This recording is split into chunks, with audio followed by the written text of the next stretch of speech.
Chapter 26. For a moment, there was silence in the room. Will was speechless. It was the last thing he expected to hear from Orman. He recovered, knowing that his reaction was too late, but determined to try to bluff his way through anyway. "A ranger, Lord Orman?" he said. "Why would you think I know anything about rangers? I'm just a simple jongleur." He forced a self-deprecating smile and continued. "And, as you've pointed out several times, a pretty disappointing one." Orman made a dismissive gesture and sank painfully onto one of the straight-backed chairs in front of his table. "Don't bandy words with me. I don't have the strength. Look, I need help and I need it quickly. They've finally got to me, just as they got to my father. As you can see, I'm sick, and before too much longer I'll sink into a coma, and then there's nothing to stop them." "They?" Will asked. "Who are they?" Orman groaned again, holding his side and stomach and bending over as a wave of pain hit him. Will could see sweat forming on the man's face. He was obviously in a bad way. "Karen!" Orman gasped finally. "Who the hell do you think?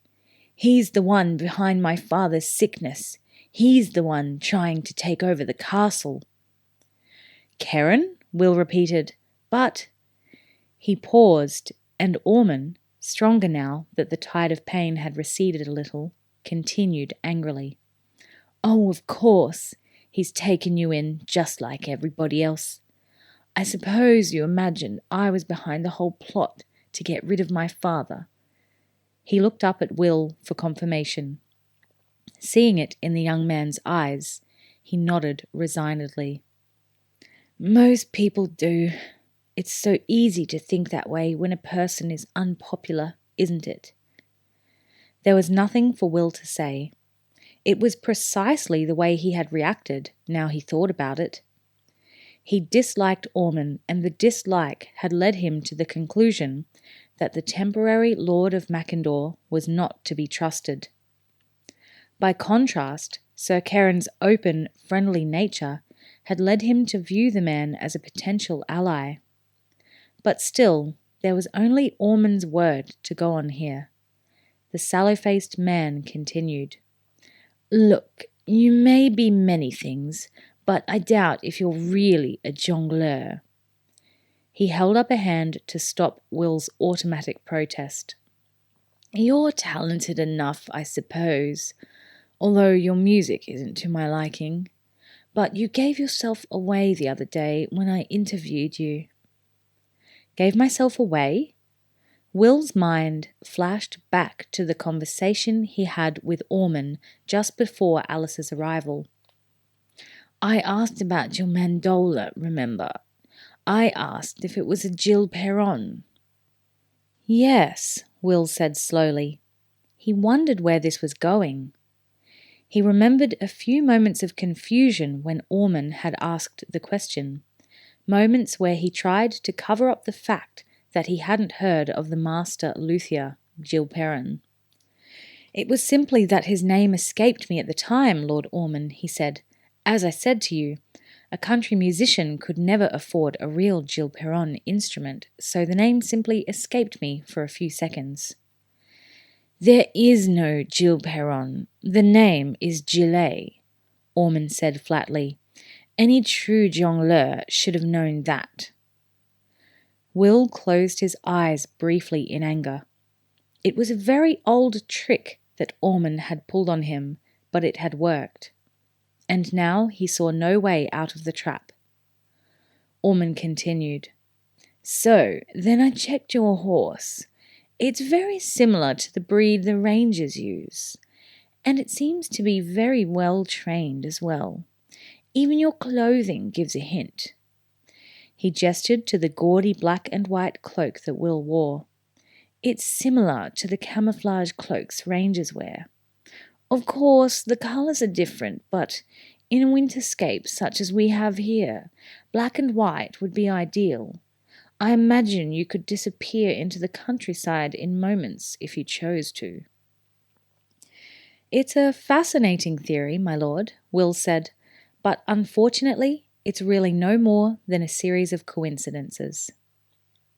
He saw the anger flare briefly in Ormond's eyes, and then the other man replied, "Don't waste my time. I don't have much left. They've managed to poison me the same way they did my father. The pain is becoming worse and worse, and in a matter of hours I'll be unconscious. And then they'll have everything they want. You have to get me out of here." "You want to get out of here?" Will said, the surprise evident in his voice. That was the last thing he had expected. "I have to, don't you see?" Ormond said desperately. "I've tried to fight them for the past weeks, but they've gradually infiltrated the castle. Keren is recruiting his own men and gradually getting rid of the ones who are loyal to me. I have barely a dozen men I can depend on these days, while he must have a score or more men loyal to him." Another spasm of pain racked him, and he doubled over, groaning in agony. He was unable to speak for some time. Then he continued in a weak voice, "Keren wants the castle. He's an illegitimate cousin, so there's no way he will ever get his hands on it legally. For some time I've suspected that he's made an agreement with a Scotty warlord to hand the Shire over, as long as Keren keeps the castle. If I'm right, once the snow's clear, the Scotty will come through the passes and occupy the entire Shire. Without Mackendor to threaten their lines of supply, they'll be able to besiege Northgate and the whole Fife will fall before spring is out. Is that what you want?" he added bitterly. He could see Will was wavering, and he went on, "If Keren has me and my father in his power, he won't hesitate to kill us both and take control. Oh, he won't do it, obviously. He isn't powerful enough to get away with that yet. That's why he's used the old legend about the sorcerer. He poisoned my father. He's keeping him unconscious, and now he's planning the same for me. If we both die of the so-called sorcerer's curse, he'll have a free hand to take control, and nobody will oppose him. He'll be the only living relative. But if I can get away, he can't claim to be Lord of Mackendor. As long as I'm alive, he's stalemated, and he gains nothing by killing my father. On the contrary, he'll probably keep him alive as a hostage. Until the Scotty get here, Keren must play his hand carefully. If he's too obvious, the countryside would rise up against him. But once he's established as Lord of Mackendor, it will be a different story. Then, by the time the Scotty arrive to support him, it'll be too late." "How did he poison you?" Will asked, and Ormond shrugged. "I have to eat and drink. Who knows? I've tried to be careful and have my food prepared separately. But they may have got to my servants. Or maybe they got their damn poison into the water." He gestured to the books on the black art that lay on the work table. "I've felt it coming on for days. They do it slowly, you see. I've been going through those damn books trying to find some clue, some antidote, but so far without any success." Will looked at the books as the other man pointed to them. "Oh, I see," he said. "I thought—" He didn't finish the thought. Ormond smiled grimly at him. "You thought I was a sorcerer? You thought I was behind my father's illness," he said. Will nodded. There was no point denying it. "It seemed a logical theory," he said. Ormond nodded wearily. "As I said, when a person is unpopular, it is so easy to think badly of him." He rose from the chair, moving painfully. "Now my best hope is that you are a ranger, because I need help getting away from this castle, and I doubt if a simple jongleur would be up to that task." He paused and then added, I assume that Lady Gwendolen is also more than she seems. How did you? Will began, then stopped, realizing he had said too much. Ormond smiled. Don't assume that because a person is unpopular, they can't think, he said. The two of you turned up virtually at the same time. Then Lady Gwendolen had you summoned to her rooms. Very convenient. And then you both just happened to go riding at the same time. I'm not a fool. Events had moved so fast in the past few minutes that Will had forgotten about the need to warn Alice to stay out of sight. Making a decision, he appraised Ormond of the situation, telling him of the surprising appearance of John Buttle.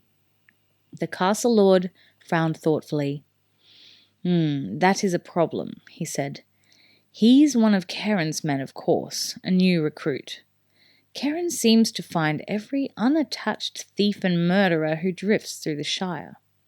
They gravitate to him. At the same time, he's getting rid of the men who might be loyal to me. I'll send Xander to pass your message to her. Best if you aren't seen by this man Buttle, I think. Then let's think about how the three of us can get out of here. He reached for a small silver bell on his table and rang it. There was a pause, then the door opened and Xander entered. Quickly, Ormond gave him his instructions, while Will dashed off a short note for him to carry to Alice. The clerk, looking worried, folded the note into the top of his jerkin and left the room. Another thought had been nagging at Will. He voiced it now.